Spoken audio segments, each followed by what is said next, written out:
Pemuda anak anggota DPRD Wajo, Sulawesi Selatan, pelaku penganiayaan juru parkir yang viral menjadi tersangka. Sementara menurut pengakuan korban, konflik bermula saat tersangka diminta memindahkan mobil karena menghalangi jalan umum.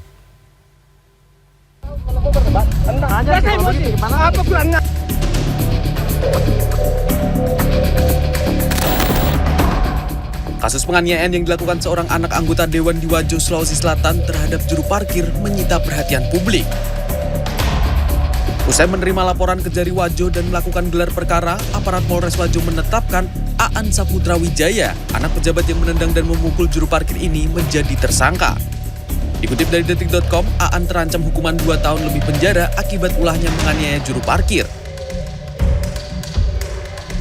Sementara Suwardi, juru parkir korban penganiayaan anak anggota Dewan, akhirnya buka suara.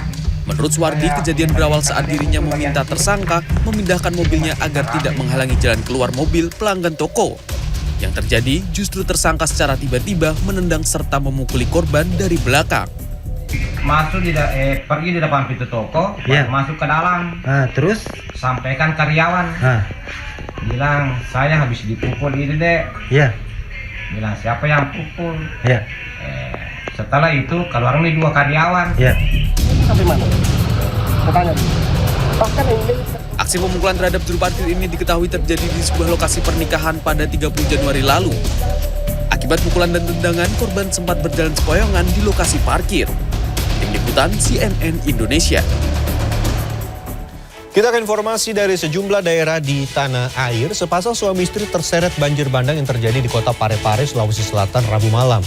Jasad kedua korban ditemukan terpisah di aliran sungai pada Kamis pagi. Tim SAR gabungan melakukan evakuasi terhadap 2 jenazah korban hanyut terseret banjir bandang pada Rabu 1 Februari. Korban diketahui bernama Ramli, 40 tahun, dan Fitri, 30 tahun, yang merupakan pasangan suami istri.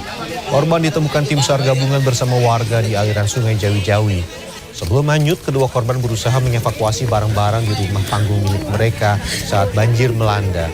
Saat volume air meningkat, Ramli mengevakuasi anaknya ke lokasi yang lebih aman. Saat mengevakuasi istri keduanya justru hanyut.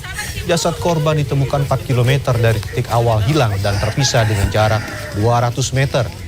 Jasad korban dibawa ke kamar jenazah RSUD Andi Makassau untuk kepentingan visum.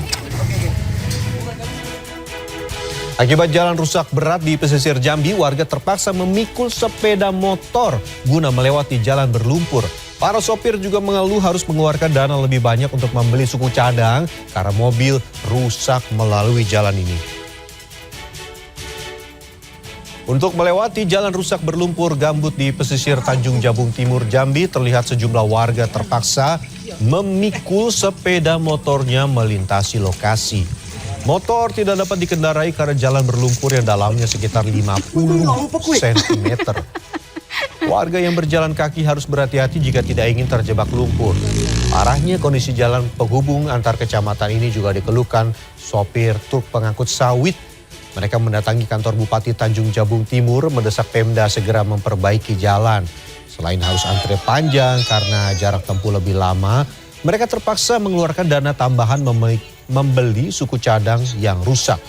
Sekretaris Dinas PUPR Tanjab Tim Sofyan Siregar mengaku hujan membuat jalan mudah rusak. Kerusakan diperparah kendaraan yang melebihi tonase. Wabah PMK di sepanjang 2022 menempatkan Provinsi Jawa Barat sebagai wilayah terbanyak mengalami kematian hewan ternak. Atas instruksi Presiden Joko Widodo, Kementerian Pertanian mulai menyalurkan bantuan ganti rugi dengan nominal 10 juta rupiah per ekor.